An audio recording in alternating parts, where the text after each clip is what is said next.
At 2:17 in the morning, a woman called 911 in total panic. She whispered just 6 words. "He's here. Please hurry. He." And then the line went dead. No scream, no gunshot, no struggle, just silence. When police arrived minutes later, they expected a break-in, a kidnapping, maybe even a murder scene. But what they found inside that house made experienced investigators stop in their tracks. Because this was not a normal emergency call. And by the end of this case, detectives would discover one chilling truth.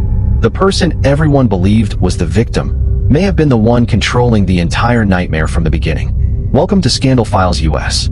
If you enjoy dark mysteries, shocking investigations, and true crime stories that stay with you long after the video ends, make sure to like this video, subscribe, and turn on notifications so you never miss what comes next. Because this case only gets darker from here. The caller was 29-year-old Emily Carter, a quiet woman living alone in a small suburban neighborhood just outside Columbus, Ohio. To her neighbors, Emily seemed normal, polite, private, unremarkable. She worked remotely, kept her curtains closed most nights, and rarely invited anyone over. But on that night, something clearly terrified her enough to call 911. Dispatch records show her breathing was shaky. Her voice was low, like she was hiding. She gave her address. Then she said someone was inside the house. Before the dispatcher could get details, the call abruptly ended. Now, that alone was enough to send officers racing to the scene. But what happened next made the situation much stranger. Because when police arrived, the front door was unlocked. The lights were on. Everything looked almost perfectly normal. No broken windows. No signs of forced entry. No overturned furniture. No blood. Nothing. Except for one thing. Emily was gone, and her phone was still on the kitchen floor. Which raised a terrifying question. If Emily ran, why would she leave behind the very thing she used to call for help? And if someone took her, how did they do it so quietly? That was the first mystery. The second one was worse. Because within an hour, detectives discovered that Emily's 911 call wasn't the only strange thing that happened that night. Someone had logged into her laptop after the call ended. And what they did on that computer would turn the entire case upside down. Investigators secured the home and started processing every room. At first, the evidence made no sense. Her purse was still there. Her car was still in the driveway. Her shoes were still by the front door. It didn't look like Emily had planned to go anywhere. And yet, she was gone without a trace. Then detectives found something unsettling in the bedroom. Under the bed was a half-packed duffel bag. Inside it were clothes, cash, a bottle of prescription medication, and a folder full of printed documents. That changed everything. Because suddenly, this no longer looked like a random home invasion. It looked like someone might have been preparing to leave. But if Emily was planning to disappear, why call 911 first? And why sound genuinely terrified? That question hung over the entire investigation. Until forensic analysts checked her laptop history. At 2:24 a.m., just 7 minutes after the 911 call, someone used Emily's computer to search. How long does phone location stay active after shut-off? Then another search. Can police trace a dead 911 call? That wasn't the behavior of a terrified victim. That was the behavior of someone thinking ahead. Someone calculating. Someone trying to stay one step ahead of law enforcement. And then detectives found the most chilling detail yet. The person using the laptop had also opened a draft email. It wasn't sent. But the subject line read, "If anything happens to me." Now the case had split into 2 terrifying possibilities. Either Emily had been abducted, or she had staged the entire emergency. And if she staged it, what exactly was she running from? Or worse, who was she trying to frame? As detectives dug deeper into Emily's life, one name kept coming up. Ryan Mercer, Emily's ex-boyfriend. Friends described the relationship as intense, unstable, and emotionally draining. They had broken up 6 months earlier, but according to text records, Ryan had still been contacting her. Sometimes apologizing, sometimes begging, sometimes angry. To investigators, Ryan immediately became the obvious suspect. A dead 911 call. A missing woman. A messy breakup. It fit too perfectly. And when police went to question him, things got even more suspicious. Ryan claimed he was home all night. Alone. No witness. No alibi. But then he handed over his phone. And what detectives found on it shocked them.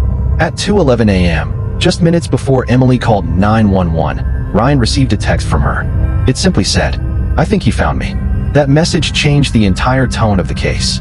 Because now Ryan looked less like a suspect, and more like someone Emily wanted to scare, or warn. But who was he? Police searched through Emily's messages, emails, and social media accounts looking for answers.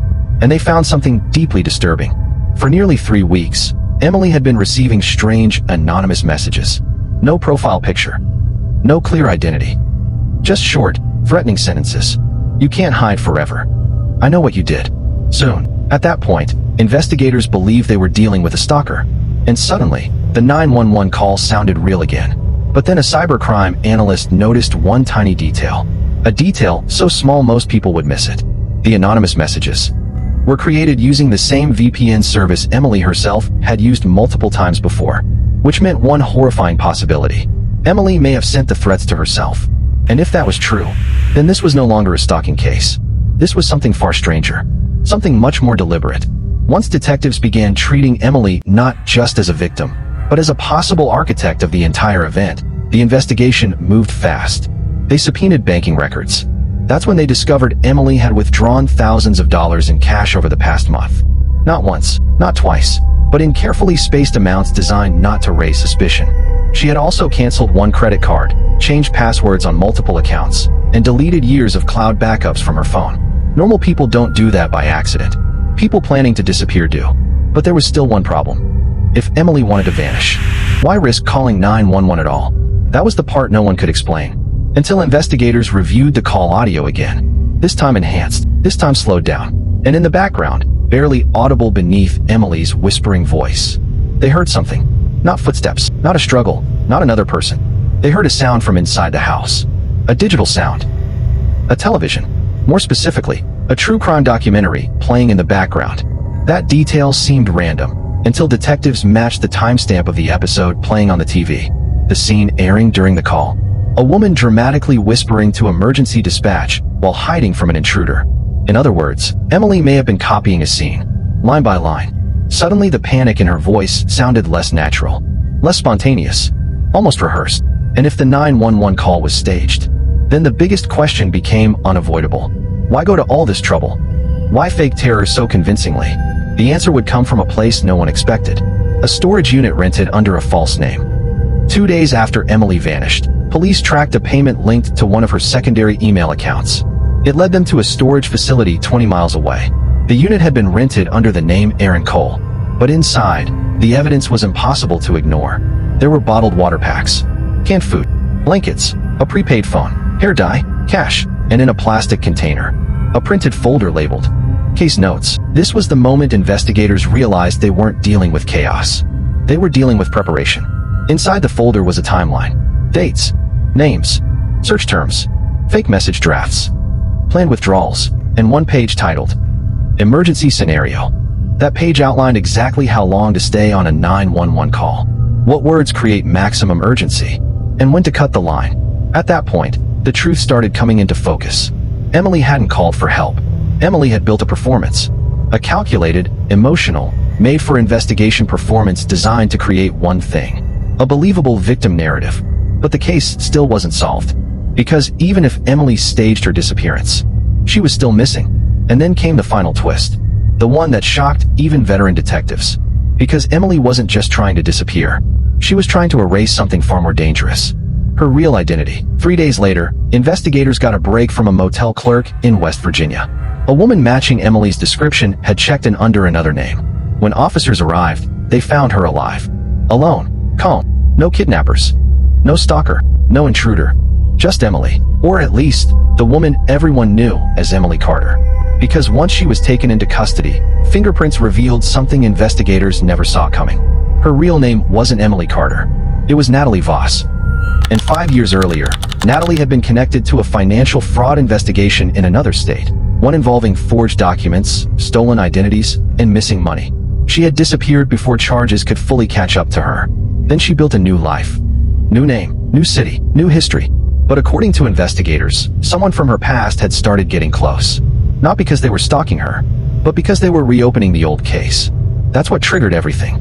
The fake messages, the cash withdrawals, the emergency plan, the dead 911 call. She wasn't running from a man in her house. She was running from the life she buried.